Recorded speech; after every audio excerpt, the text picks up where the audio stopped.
தற்போது ஒரு அண்மை செய்தியை பார்த்து வருகிறோம். முதலமைச்சரின் தலைமையில் மனசாட்சி உள்ள மக்களாட்சி அமைந்துள்ளதை மக்கள் வரவேற்றிருப்பதாக அமைச்சர் என் ஆனந்த் தெரிவித்திருக்கிறார்.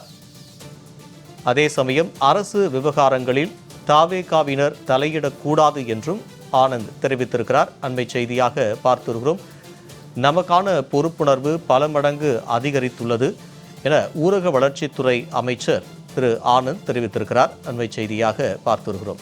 இது குறித்தான கூடுதல் தகவல்களை எமது செய்தியாளர் லாவண்யா வழங்க கேட்கலாம். லாவண்யா, விரிவான தகவல். வணக்கம்.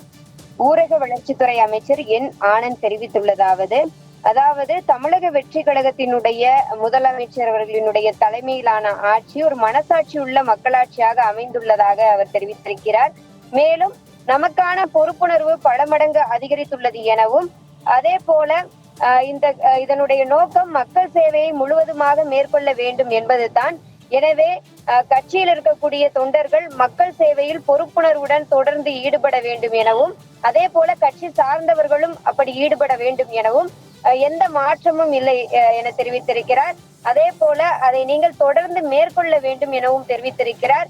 அதே நேரத்தில் கட்சியை சார்ந்தவர்கள் தங்களுடைய எல்லை என்ன என்பதனை அறிந்து செயல்பட வேண்டும். அதே போல கட்சிக்கும் முதலமைச்சருக்கும் நற்பெயருக்கும் அவருடைய நற்பெயருக்கு எந்த விதத்திலுமே களங்கம் ஏற்படாத வகையில் நடந்து கொள்வது தலையாய கடமை.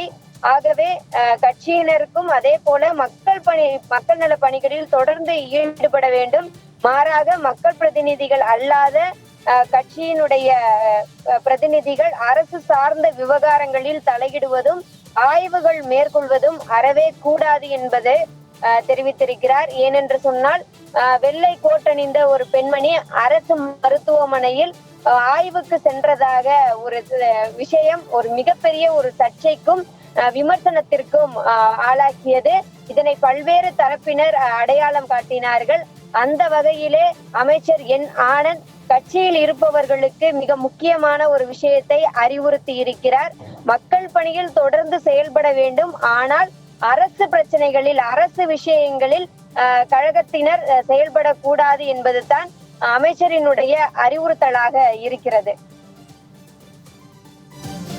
தகவலுக்கு நன்றி லாவண்யா.